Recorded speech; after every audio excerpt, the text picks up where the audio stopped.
आप सब पर सलामती हूं। मैं यासिर रशीद हूं और आप मेरा वीलॉग देख रहे हैं। नाज़रीन, आज पाकिस्तान तहरीक इंसाफ की पार्लिमानी पार्टी का इजलास था और उनके हक में कुछ फैसले भी आए और एक बड़ी मुलाकात भी हुई। लेकिन इससे पहले कि पाकिस्तान तहरीक इंसाफ के चेयरमैन बैरिस्टर गौहर के बारे में भी आज बातें हुई।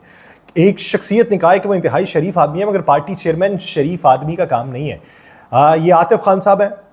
उन्होंने आज पाकिस्तान तहरीक इंसाफ के पार्लिमानी इजलास में खिताब के दौरान बैरिस्टर गौहर को मुखातिब करके ये गुफ्तगू की है।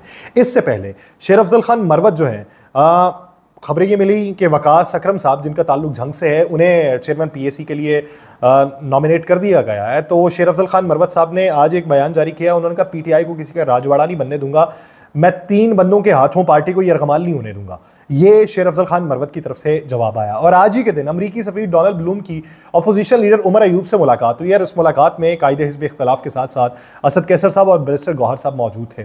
अमरीकी सफीर ने आज कायदे हिज़्ब इख्तिलाफ और दीगर अपोजिशन अरकान से मुलाकात की और तर्जुमान ने यह बात की है कि मुलाकात में 2 तरफा ताल्लुकात के लिए अहम मसाइल की वसी रेंज पर तबादला ख्याल हुआ और यह भी कहा गया कि मुश्तरका मफादात के अहमियत और अहदाफ को आगे बढ़ाने के मौक़ों के ऊपर रोशनी डाली है।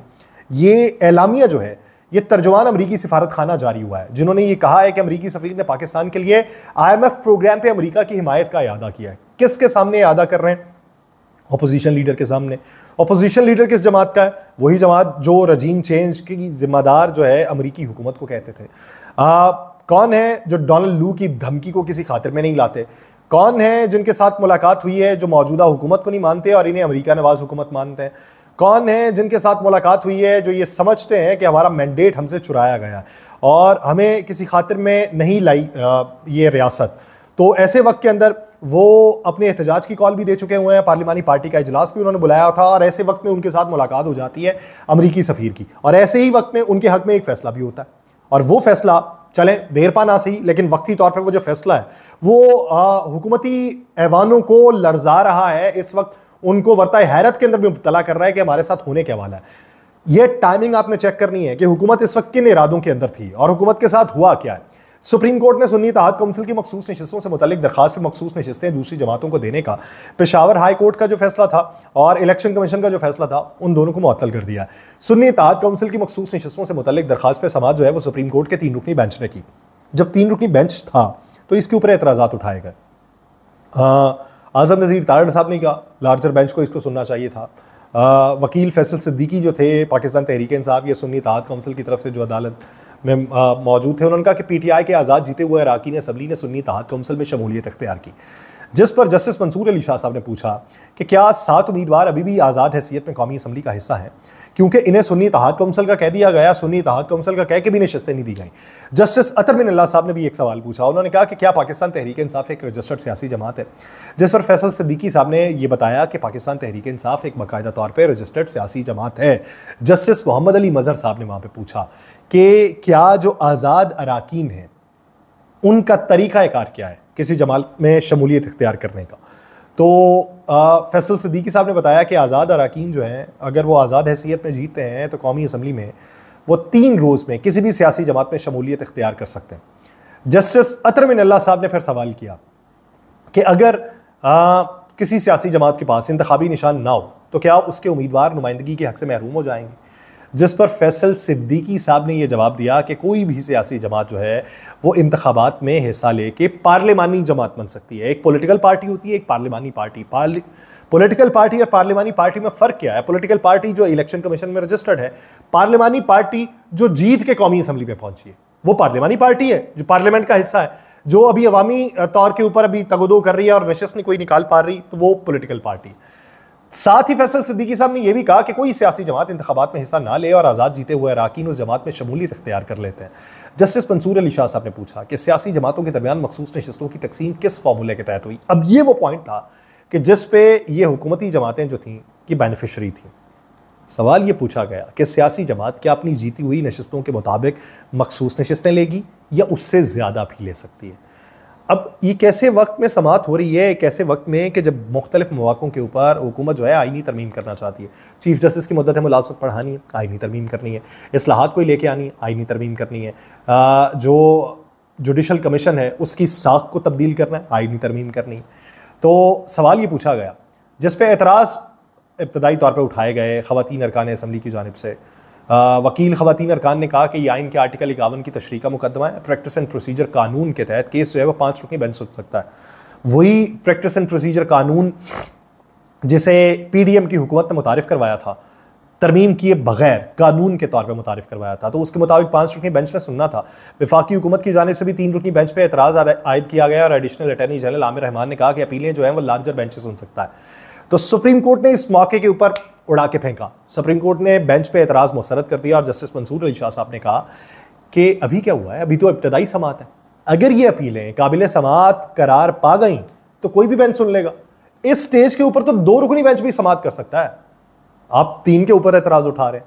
जस्टिस अतर मिनल्ला साहब ने कहा कि सियासी जमात को जीती हुई नशिस्तों के तनासुब से मखसूस नशिस्तें मिल सकती हैं, जबकि जस्टिस मंसूर अली शाह साहब ने कहा कि कानून में ये बताएं कि कहाँ पे ये लिखा है कि जो बच गई नशिस्तें उन्हें सियासी जमातों के अंदर तकसीम कर दिया जाए।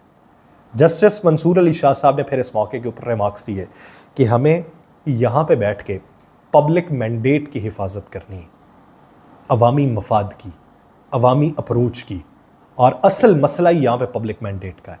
जस्टिस अतर मिनल्ला साहब इस मौके के ऊपर बोले, उन्होंने कहा कि क्या कानून में कहीं पर यह लिखा है कि इंतखाबी निशान ना मिलने पे वो सियासी जमात जो है वो इलेक्शन नहीं लड़ सकती। सलमान अकरम राजा साहब ने भी इस मौके के ऊपर मुखातिब होकर कहा कि यही सवाल लेके मैं इलेक्शन से पहले अदालत में आ गया था। जस्टिस अतर मिनल्ला साहब ने कहा कि एक बात तो तय है, इस नुक्ते के ऊपर आपने गौर करना है, एक बात तो तय है कि जिस जमात की जितनी नुमाइंदगी है उतनी ही मखसूस नशिस्तें मिलेंगी। मंसूर अली शाह साहब ने कहा कि यह कैसे मुमकिन है कि किसी का मैंडेट जो है वो किसी और को दे दिया जाए। जस्टिस अतर मिनल्ला साहब ने कहा कि पहली बार ऐसा हुआ है कि एक बड़ी सियासी जमात जो है उसको इंतखाबी निशान से महरूम कर दिया गया। सुप्रीम कोर्ट ने वफाकी हुकूमत और अटॉर्नी जनरल को नोटिस जारी करते हुए इलेक्शन कमीशन से केस का रिकॉर्ड फौरी तौर पर तलब किया।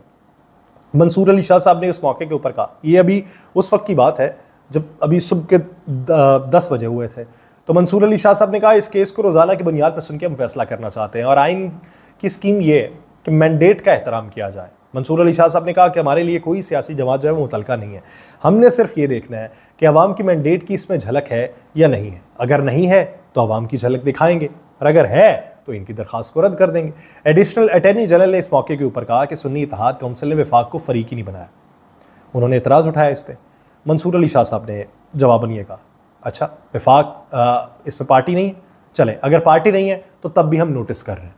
तो मंसूर अली शाह साहब की तरफ से वफाक को भी नोटिस कर दिया गया, अटॉर्नी जनरल को बुलाने का हुक्म जारी हुआ, साथ में इलेक्शन कमीशन के हुकाम को बुलाने का हुक्म जारी हुआ और 11:30 बजे पेश होने का हुक्म जारी हुआ। समात में वक्फा हो गया। वक्फा जब हुआ तो दौड़े लगी, वक्फे के बाद दोबारा समात शुरू हुई तो अटॉर्नी जनरल अदालत के सामने पेश थे। अटॉर्नी जनरल ने अदालत को बताया कि किसी उम्मीदवार ने सियासी जमात को ज्वाइन नहीं किया, जिस पर जस्टिस मंसूर अली शाह साहब ने कहा कि क्या जो आज़ाद उम्मीदवारों की नशिस्तें हैं वो दीगर जमातों को बांटी जा सकती हैं। अतर मिनल्ला साहब ने अगर कहा कि अगर मज़ीद कुछ नशिस्तें बच जाती हैं, फ़र्ज़ कर लें आपने बांट दी, तनासुब एक बनाया, बांट दी, बांटने के बाद भी बच गई, अब उनका क्या करना वो बताएं। आपने ये तो तरीका निकाल लिया कि ये बांट दी, इनकी नशिस्तें उनमें, मज़ीद अगर बच जाती हैं तो फिर क्या करेंगे, वो कहाँ पे बांटेंगे। जस्टिस मंसूर अली शाह साहब ने कहा एक सवाल है कि क्या बांटी गई नशिस्तें दोबारा बांटी जा सकती हैं, यानी लेके फिर दोबारा किसी में बांटनी। उन्होंने कहा दूसरा ये कि मखसूस नशिस्तें इसलिए बांटी गई कि हाउस पूरा हो, इसमें कहाँ गलती है। जस्टिस अतर मिनल्ला साहब ने रिमार्क्स ये कि पार्लिमानी पार्टी तस्लीम करके मखसूस नशिस्तों से कैसे महरूम रखा गया है ये भी बताएं। आईन पाकिस्तान का आगाज़ भी ऐसे ही होता है कि अवामी उमंगों के मुताबिक उमूर अंजाम दिया जाए। सुप्रीम कोर्ट ने मखसूस नशिस्तों से मुतालिक पेशावर हाई कोर्ट का फैसला मुअत्तल कर दिया और ये कहा कि हम अपीलों को समात के लिए मंजूर कर रहे हैं।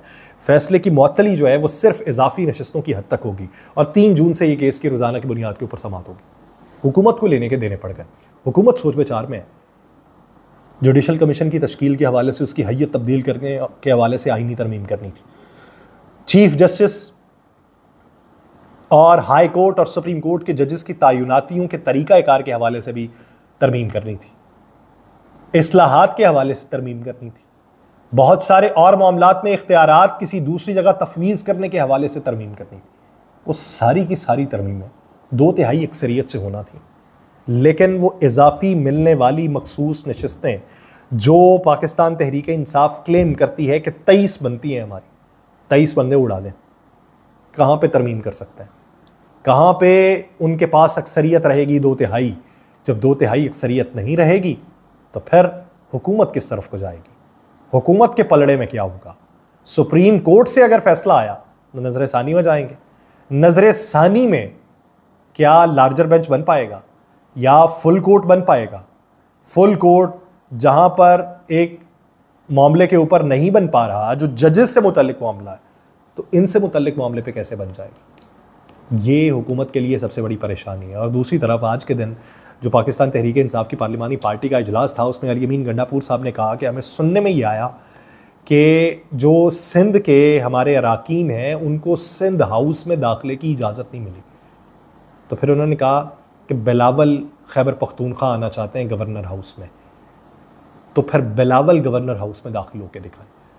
अब ये जो कशमकश है, और एक ऐसे वक्त में कि अली अमीन गंडापुर के बारे में बहुत सी बातें गर्दिश करती रही, रूमर्स गर्दिश करते रहे कि इनसे नाराज़ी है, ये फ़ैसला साजी में कुल इख्तियार नहीं रखते। आज जाके बनीगाला में उन्होंने मुलाकात भी की बुशरा बीबी से, उनकी खैरियत दरियाफ़्त की है और हुकूमती उमूर के ऊपर बातचीत की है।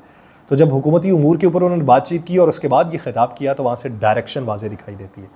अब फैसलाबाद में जो ये जलसा करने जा रहे हैं, तो फैसलाबाद में जलसे में उमर अयूब साहब ने कहा है कि हर ज़िले से अपने जो कारकुनान हैं उनको लेके आएँ, तो एक बड़ा दंगल होने वाला है। उस दंगल में फातेह कौन होगा? उम्मीद करते हैं पाकिस्तान हो। मुझे दीजिए इजाज़त, अल्लाह निगहबान।